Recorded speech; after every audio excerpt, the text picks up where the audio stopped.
En construction depuis août 2021, ces deux bâtiments R+5 et R+1 sortis de terre abriteront les sièges de l'Institut national de la statistique et du Centre d'application de la statistique et de la planification.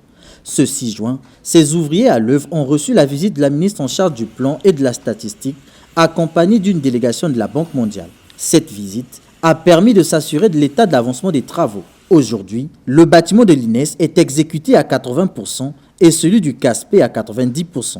La livraison provisoire interviendra en août prochain avec une garantie d'1 année. L'état d'avancement des travaux me fait comprendre que nous sommes bien dans le calendrier, dans le chronogramme que nous avions retenu. Nous allons avoir un bâtiment pour l'Institut national de la statistique. Nous allons avoir un bâtiment pour le nouveau Centre national de formation en démographie, en planification et en statistique. Et les travaux avancent bien.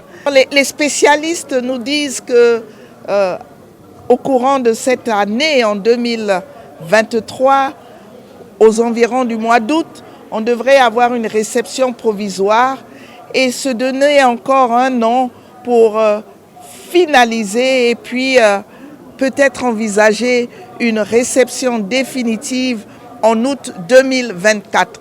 Donc nous allons surveiller pour que ce calendrier soit respecté. Exécuté par la société chinoise Zhengwei Technique Congo avec l'appui financier de la Banque mondiale à hauteur de 2,3 milliards de francs CFA, ce complexe s'inscrit dans la perspective de créer des conditions de travail adéquates aux agents et cadres de ces deux entités.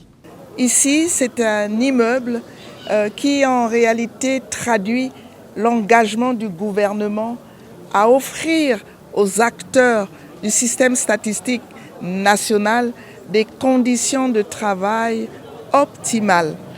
Le gouvernement peut se réjouir que tous ceux qui ont été mis à contribution pour la réalisation de ce bel édifice, tout cela travaille avec acharnement et nous l'avons constaté au cours de cette visite du chantier. À travers cet édifice, l'INES et le CASP pourront accomplir davantage leur mission, notamment celle de fournir au gouvernement des données statistiques de qualité, pouvant servir à l'orientation des politiques publiques et à la formation des statisticiens certifiés.